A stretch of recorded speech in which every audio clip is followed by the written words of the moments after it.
Voilà, on commence avec cette information importante. Ce que l'on va voir ensemble aujourd'hui est une présentation inspirée par le portail soiséfardi.org. Alors aujourd'hui, on part sur les traces d'une figure absolument monumentale du mysticisme juif, le rabbin Shlomo Alkabetz. Son nom ne dit peut-être pas grand-chose à tout le monde, mais son œuvre la plus célèbre, elle est connue dans le monde entier. C'est un hymne qui, chaque semaine, unit les communautés juives du globe, le Leja Dodi. Pour bien comprendre le personnage, regardons un peu les grandes dates de sa vie. Tout commence en 1500 à Salonique. Sa vie, c'est une véritable quête spirituelle qui le mène de sa décision de tout quitter en 1529 à son arrivée en Terre Sainte vers 1535 jusqu'à sa mort en 1580. Un voyage qui nous emmène de la Grèce ottomane jusqu'au cœur vibrant de la Galilée. Notre exploration va se faire en 4 temps. D'abord, on s'intéressera à ses origines, marquées par l'exil.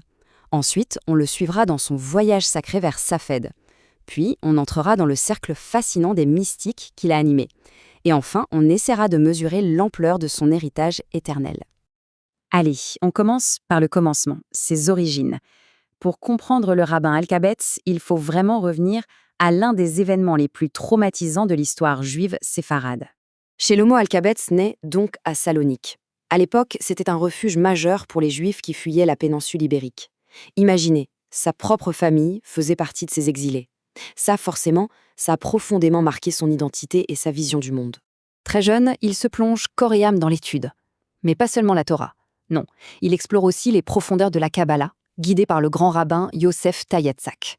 Et puis, en 1529, son mariage avec la fille d'un notable va être un vrai tournant. Un moment clé qui va le pousser à vouloir quitter la diaspora pour la Terre Sainte. Et c'est là que débute la deuxième grande étape de sa vie. Un voyage qui n'est pas seulement géographique, mais qui est, avant tout, profondément spirituel. Sa conviction est d'une force assez remarquable. Bien avant les mouvements politiques modernes, Alkabetz affirmait cette idée puissante. Pour lui, retourner en terre d'Israël, ce n'est pas une option, c'est un devoir spirituel. Il faut y retourner pour reconstruire, pour étudier, pour servir Dieu avec une nouvelle ferveur, même si c'est difficile.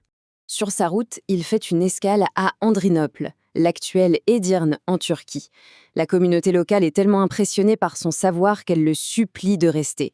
Mais lui, il n'en démord pas, sa détermination est totale. Pour lui, la plénitude de la révélation mystique ne se trouve qu'à un seul endroit, la terre d'Israël. Mais attention, il ne les a pas laissés les mains vides. Pendant son séjour là-bas, il a rédigé Berit Halevi, une œuvre dédiée à ses nouveaux disciples. Ça montre bien son engagement d'enseignant, même quand il n'était que de passage. Et finalement, vers 1535, il atteint son but, Safed. Cette petite ville de Galilée va devenir, en grande partie grâce à lui, l'épicentre d'une renaissance spirituelle comme on en avait rarement vu. Son arrivée à Safed, c'est un vrai tournant. Il ne débarque pas dans une ville endormie, loin de là. Il arrive à l'apogée de son âge d'or. Un moment vraiment unique où les plus grands esprits du monde juif de l'époque s'y retrouvent. Alors, juste pour être clair, la Kabbalah, qu'est-ce que c'est exactement ? En gros, c'est cette tradition mystique du judaïsme qui cherche à percer les secrets de la création, à comprendre la nature du divin.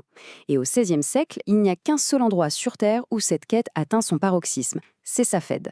Le rabbin Alkabetz, avec son beau-frère le rabbin Moshe Cordovero, a été un des moteurs de cette transformation. Ils ont attiré des disciples de tout l'Empire ottoman, et même au-delà, créant un véritable foyer d'études mystiques. Et quel cercle! On ne parle pas de savants isolés dans leur coin, non. Ils interagissaient avec des figures légendaires. Son propre élève et beau-frère, Moshe Cordovero, son ami, Youssef Karo, l'auteur du code de loi juif fondamental, le Shulchan Aruch, et même le maître de ce dernier, Yaakov Berab. Et c'est là qu'on voit toute la grandeur du personnage. Au début, c'est lui le maître de Cordovero, mais avec le temps, il voit l'immense savoir de son élève et sans aucune hésitation, il finit par inverser les rôles et l'appeler « mon maître ». C'est une leçon d'humilité intellectuelle absolument incroyable. En tant que mentor, il a même établi des règles de vie pour son cercle d'étudiants. Ces takanot, comme on les appelle, insistaient sur des choses simples mais essentielles. L'humilité entre tous, le fait de se corriger les uns les autres, mais toujours en privé et avec tact. Et surtout, cette règle d'attendre 3 jours avant de se défendre pour éviter que l'ego ne prenne le dessus. Et on arrive maintenant à la raison pour laquelle le rabbin Alkabetz est connu dans le monde entier, son chef-d'œuvre poétique. Bon, il faut savoir qu'il a été un auteur très prolifique. Il a écrit des commentaires sur plusieurs livres de la Bible, des recueils de sermons. Son savoir était immense. Il touchait à la fois à la loi, à l'interprétation des textes et à la mystique.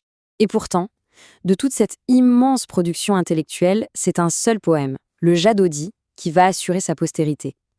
Cet hymne est chanté chaque vendredi soir, au moment où le soleil se couche, pour accueillir le Shabbat. De New York à Jérusalem, de Paris à Buenos Aires, partout. Le thème central est magnifique de simplicité et de profondeur. En fait, il personnifie le Shabbat, il le transforme en une fiancée ou en une reine que le peuple juif sort accueillir. L'idée, il ne l'invente pas de nulle part, elle est inspirée d'un passage du Talmud, mais Al-Kabetz lui donne une forme poétique et mystique qui est devenue immortelle. Qui nous laisse avec une question assez fascinante, non ? Comment est-ce qu'un poème, né dans ce cercle mystique de Safed, il y a presque 500 ans, peut encore avoir une telle puissance, un tel pouvoir pour rassembler des millions de personnes chaque semaine ? C'est peut-être ça le véritable génie du rabbin Shlomo Alkabetz. La source principale citée dans la publication originale est alaja.org. Et si ce sujet vous a intéressé et que vous voulez en savoir plus, on vous invite à vous abonner à la chaîne YouTube SoySephardi.org et bien sûr à partager cette présentation si elle vous a plu. Voilà, c'était notre présentation inspirée, on le rappelle, par le portail soysefardi.org.